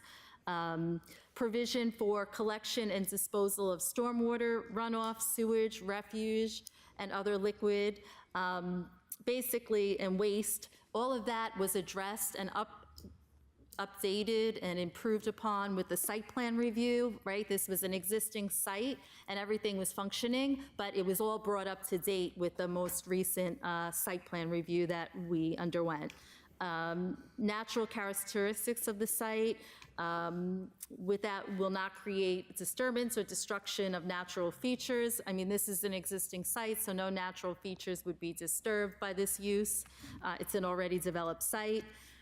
The lot area is sufficient for the use, adequate for the use. The use can and will comply with all provisions of this chapter of the code and will not result in unacceptable levels of noise, vibration, smoke, dust, odor, fumes, gases, or negatively impact air quality. With respect to that, no one's going to be able to use the product on the site. So I would submit that there's no negative impacts to air quality. So really what we're looking at is that 3-space variance, 22 spaces to 19, and as stated, that variance was triggered based on the interpretation of including some office space in each of those units, which doesn't exist, and my client has no plans to be part of this development. So I've been very neglectful tonight in my introduction, so we do have the Patel family here, who would be the proprietors of this business, and I was remiss in introducing Dimple, who I have been representing on this matter. That was basically all that I had on directs, but we are here and our team is here. Should the board have any questions, we'd be happy to answer them. Okay, thank you. Turn the hearing over to Mrs. Korkitis. Hi, how are you? How you doing? Good. Great presentation by both. You answered a lot of my questions. I just wanted to ask about security measures. Yes. So the security measures are such that customers check in upon entering the store. They have to show their identification, which is verified before they're even permitted to enter the retail sales area. In this instance, there's required camera security with respect to these licenses. So we would be in compliance with those security members in the sense that, there's certain coverage that would be required for these types of uses. Did you have any other specific questions on the security measures? And do you want to come up and say what you're showing, Alex? This is Mr. Pito. He is the architect. Hello, Name and board. address for the record, please. Alex Pito, Combined Resources, 155 First Street, Mineola, New York, 11501. Okay. Do you affirm to tell the truth? Yes, sir. Okay. I'm just brought up the floor plan to show you guys from the security standpoint. There's a secure vestibule with the security guard in it. And at the same time, once you get through there, you're only allowed one in at a time. And Stephanie's kind of walked me through this, and once they're checked in, there's a certain amount of people let in. The vault itself is all CMU block, top, bottom. We built it like a bunker, so you can't just get into it. And cameras all over the place. And do you know how many entrances and exits are for the It's one. building? 12? But we're under the threshold for square footage, occupants. What's that? We're under the square footage for the occupant load to take for more than one exit. Okay. And does anybody know if the motorcycle repair tenant still occupies space there? No. Everyone No. is that way. Okay. I saw the chain link fence up there today. It said no trespassing. It's like a chain, Yeah, It's yeah. not like a big fence keeping yeah, people out, but yeah. there's no tenants at this time. Okay. Yeah, I've been there on multiple occasions. They have been keeping it just vacant while they undergo this process. So there's no tenants at the property at this time. And you already had been agreeable to all the conditions listed on the planning memo. Yes, and also Stephanie just reminded me that the rule is that any cannabis product has to be covered by the cameras and that it needs to be saved, the footage needs to be saved for 65 days. So that's the rule regarding coverage. So we all just learned something. Okay, Mr. Chairman, I have no further questions. Any other questions from the board? Mr. Chairman, I have one. Online sales.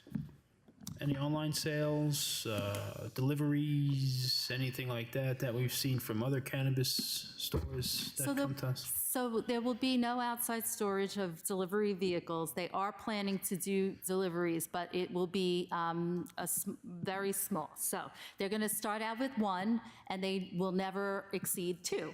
So the goal is between 1 to 2 delivery vehicles would be on the site and that they would be stored inside. I do believe that there is an online component. Yeah, there is an online component to these uses. And that's where the ones that have delivery will send out their car.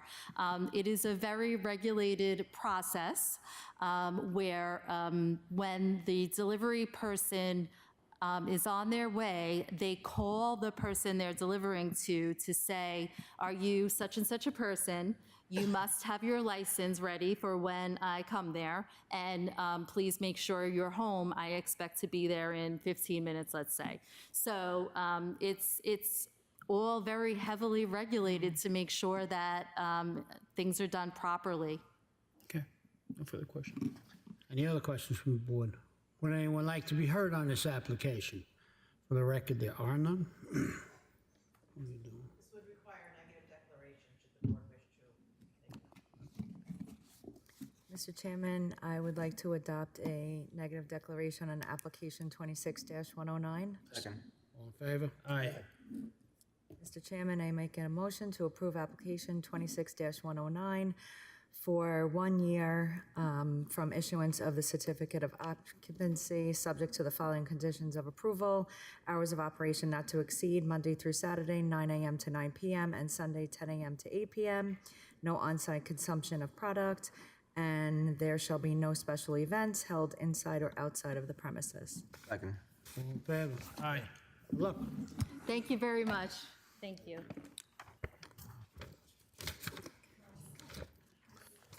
Away we go. You nervous wreck. Next application is application 26-113 of Joe Rosica's Auto Repairs, property located in Deer Park. Good night.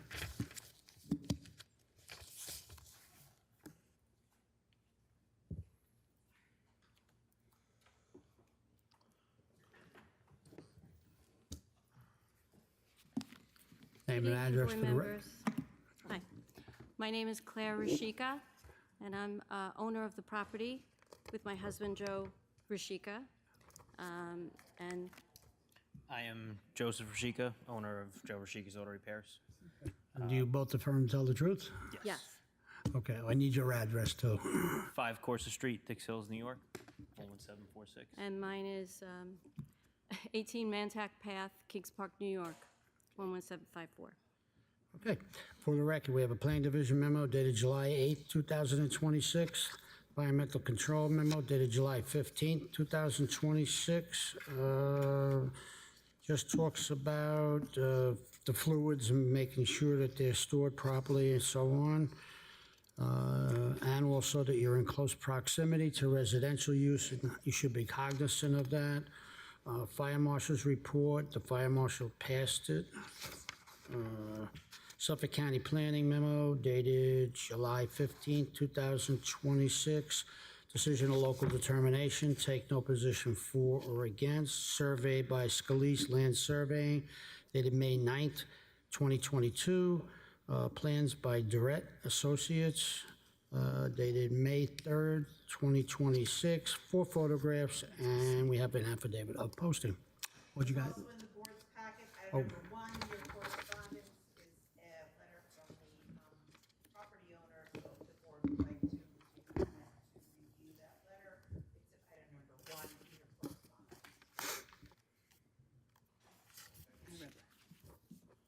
Okay, I read this.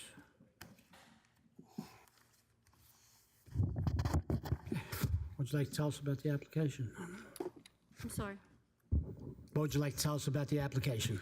Oh, We're applying for a renewal of variance to operate as a public garage in continuance of the prior 30-something years, 33 years. 33 years.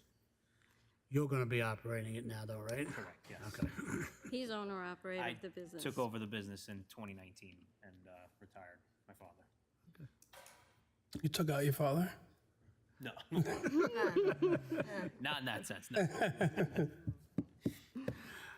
Okay, anything else from you guys? No, we'd like to just move forward with the variance and continue the special exception to operate as a public garage, hoping after 33 years, we were hoping for an extension on the time frame. This every 3 years is, comes up. Quickly? Very quickly. Okay. Turn the hearing over, Mr. Montiglio. Good evening, how are you? Hi.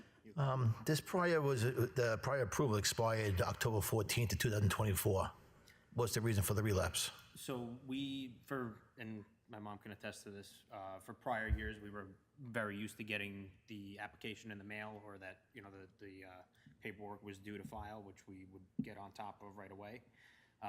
That prior year, I never got paperwork. I was looking out for it. And then when we had reached out to the town to start filing the paperwork, Suffolk County actually came down and enforced the waste oil tank use. So at that point, we reached out to the town. We were advised to take care of the waste oil tank first, which was about A long 6-month process of getting the actual tank, getting an inspector down, getting it inspected, and making sure that the plumbing is all good at that point. In that time, in the last inspection that they came down for the waste oil tank, it was noted that we didn't have a permit for a waste oil heater. I didn't know that that was an actual requirement at that time. So then we had to go through the proper channels to get that taken care of. We did the paperwork for that. And then we actually started looking for expediters to try and get the ball rolling quicker. We were sent a list of 65 expediters. I actually was down at the town, to submit the application. We were advised to hold off until all these steps were done, not thinking that it was going to be this very long project and waiting for the tank to actually even be delivered, installed, and all the other steps. So when we were ready to, we felt like we were getting to the end of that and submit the application for the special exception variance, we then were told that they went online. So I was there with my paperwork, and they said, no, we can take it, you have to do, okay. Through the portal, correct? So Which is new to us. I have been doing the paperwork and coming down all these years since we purchased the building. And usually the first one, like, here I am, on time. So I just feel that with everything that went on, it just got delayed and delayed. And so we asked, my son also wanted to get an expediter.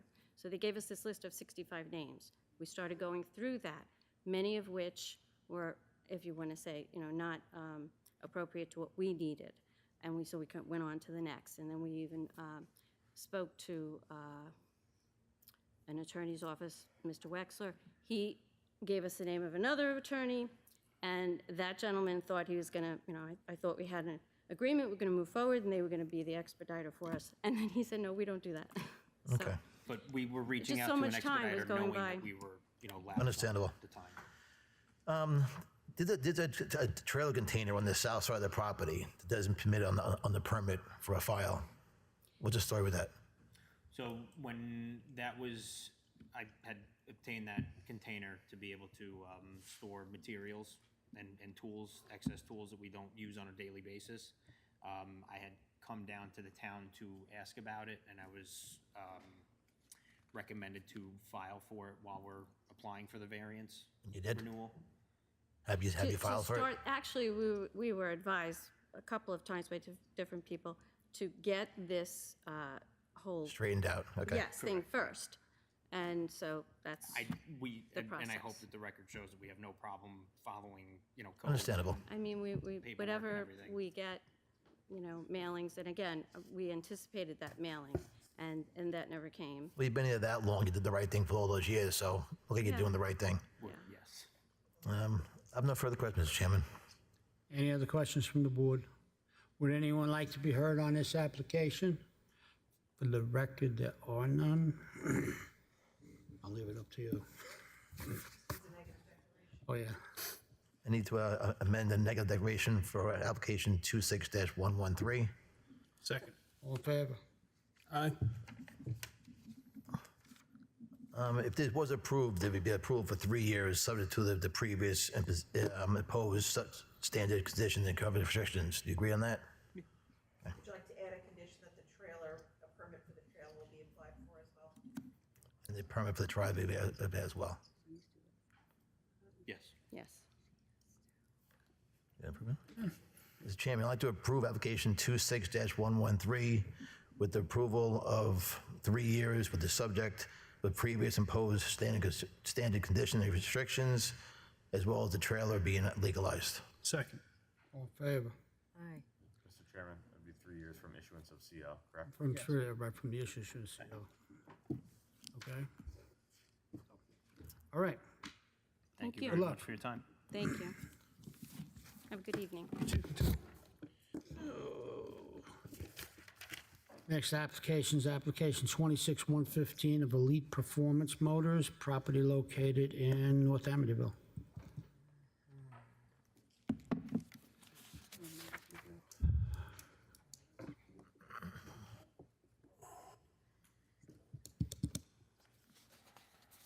Name and address for the record. Christine Fay, Accurate Expediting, 286A Belmont Avenue, West Babylon, New York.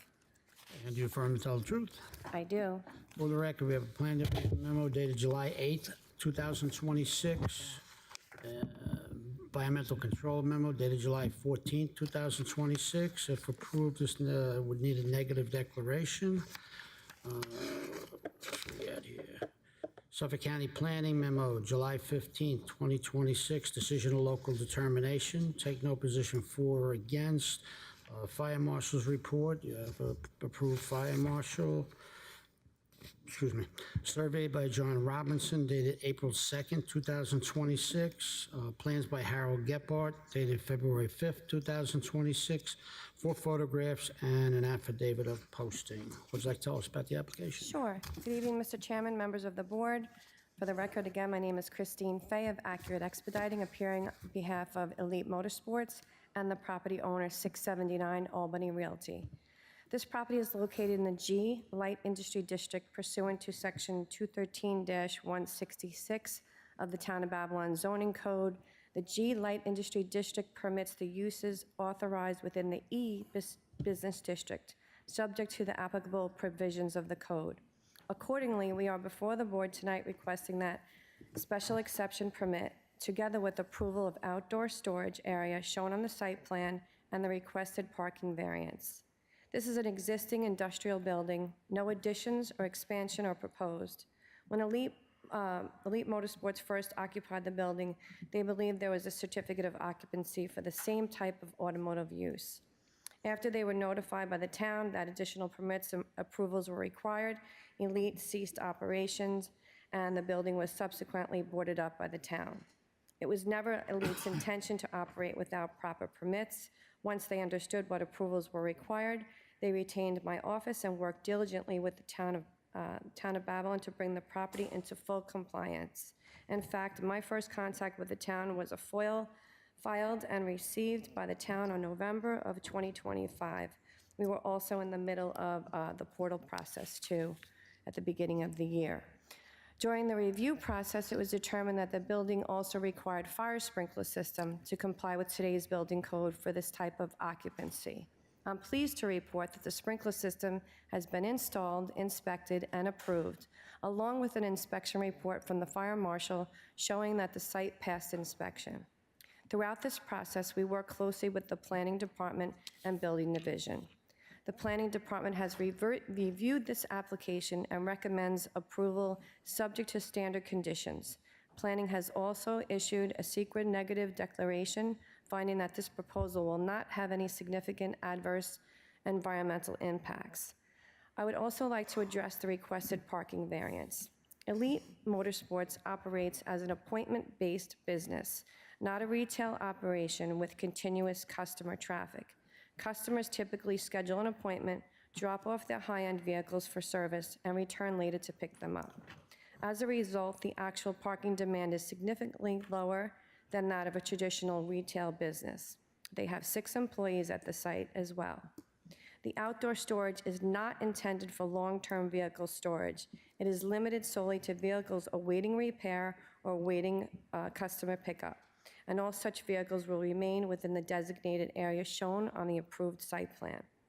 The applicant has also reduced the outdoor storage to less than 10% of the overall site, leaving the majority of the property available for parking, circulation, landscaping, and an attractive appearance. This application returns a vacant building to productive use, improves the property, provides required life safety upgrades, and provides a use that is consistent with the G Light Industry District. For those reasons, we respectfully request that the board approve the special exception outdoor storage as shown on the site plan and the requested parking variance. Thank you for your time. Okay, thank you. Turn the hearing over to Mr. Parodi. Good evening. How you doing? Hi, how are you? You did answer a few of my questions, so then you took care of all the multiple violations and all that kind of Yes, stuff? yes, we did. Okay. And also, you said you were going to have 6 employees? Yes. What are the hours of operation? Did you say that? So I'm not totally sure. I think, do you know the hours? Basically 8 o'clock in the morning till 5 o'clock So, like, in the afternoon, closed on, and half a day on Saturday, closed on Sunday. If you can come up and You can speak, come up. yeah. Go ahead. Thank you. You already signed that, yeah. Name and address for the record, please. My name is Anthony Balestrino, 2 Dewey Avenue, Amityville, New York, and I'm one of the co-owners of the building. You affirm to tell the truth? I do. Okay. What would you like to tell us? Okay, so the question was about operating hours? Yes, the Basically, hours. 8 in the morning till 5 in the afternoon, Monday through Friday, and sometimes they come in on Saturday on appointment, but they're always closed on Sunday. Okay, no problem. Also, give me a second. Can you explain as far as like she kind of explained it a little bit, but the business plan at the site is going to, where am I? I apologize. What is it? Sorry. It's going to operate to the site that's been provided to for the submitted plans? Yes, Okay, so you agree to that then, correct? Everything that you submitted is going to be according to the plans? yes. Okay. Also, what is proposed that will enhance the visual appearance of the lot? The trees, the relining. Additional yeah, landscaping, yeah, yes. additional Any landscaping, any additions, anything that the town deems that they would want in order to enhance the property, we will gladly do. So you did say it's appointment-based, correct? Yes, So then there'll be no issues as far as employee parking or being maintained, it'll be maintained on the sites and there won't be any overflow into the streets or anything like that to the neighbors? correct. Okay. If we were to approve this application, would you agree to the 4 conditions? 1, subject to the standard conditions, covenants, and restrictions for auto repair? Yes, Number 2, outdoor storage permitted only in designated areas as noted on the site plan? yes, Parking lot to be restriped as per site plan prior to the issuance of certificate of occupancy? yes, And landscaping will be added as per the site plan prior to the issuance of certificate of occupancy? yes. Okay, I don't have any more questions, Chairman. Were you operating in another site in town of Babylon? Previously, yeah, they are out of there. Okay. And where was that site? That was on 109, not 109. No, Sunrise Highway. Sunrise Highway, Sunrise Highway. Oh, right over here? yeah. So, I think and you all have the- something else All of going the in work there. and stuff is going to be done inside? There's no outside work or outside storage at all? I won't allow it. Okay. Okay. Any other questions from the board? Would anyone like to be heard on this application? For the record. For the record, okay. For the record, there are nobody who wants to speak on the application, so, good. Make a motion to adopt a negative declaration. Second. All in favor? Aye. I make a motion to approve application 26-115 for 1 year from issuance of certificate of occupancy, subject to the following conditions that we read previously on the memos. Second. All in favor? Aye. All right, good luck. Thank you. Thank you. Nice one.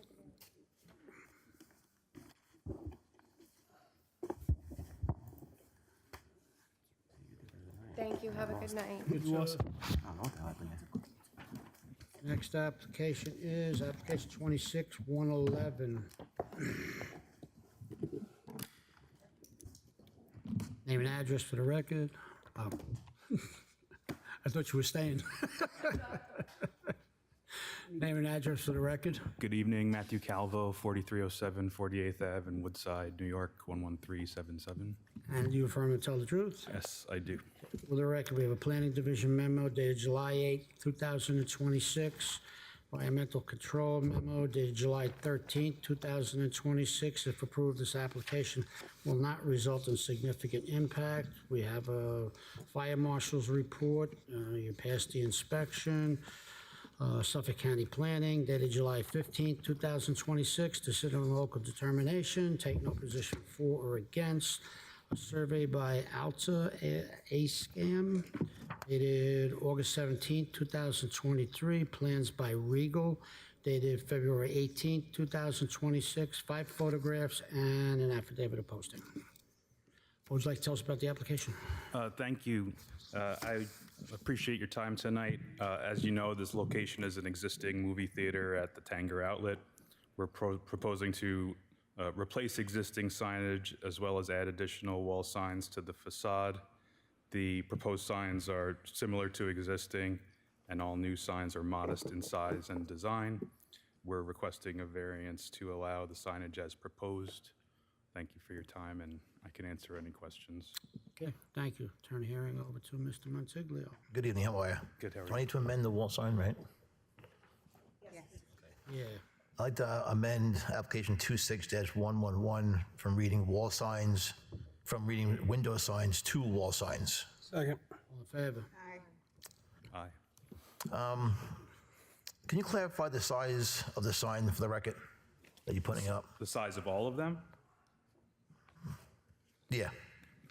There's a cover sheet that has all the sizes listed. So sign 1.1 is 85 square feet. It's on the, oh yeah, that's it. So those are all the sizes right there. Some of those are, Your question is on the rear sign, Mr. Montiglio. Okay, the rear sign, I'm sorry. the rear sign, 4 and 5, 151 square feet and 47.11 square feet. Okay.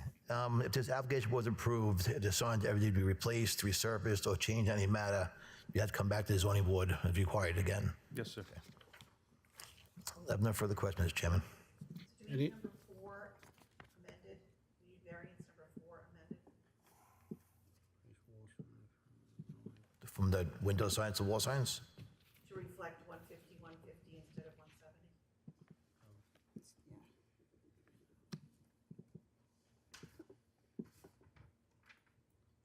Okay, I'd like to amend application 2611 for the read 151 as 171 was advertised. Second. All in favor? Mr. Chairman, I'd like to approve application 26-111 with the conditions of the sign to be replaced, resurfaced, or change any matter. The zoning board approval would be required Second. as amended. Just ask for the record if there's anybody here to speak on it. There's nobody here. Anybody here to speak on it? No, did I ask that? No. Anyone like to be heard on this application? For the record, there are none. Okay, All right, good luck. Good luck. good luck. Thank you so much. Have a good evening. You too. Okay, I gotta go to the bedroom. You don't put timeframes on? Oh, I have to close the live portion streaming meeting.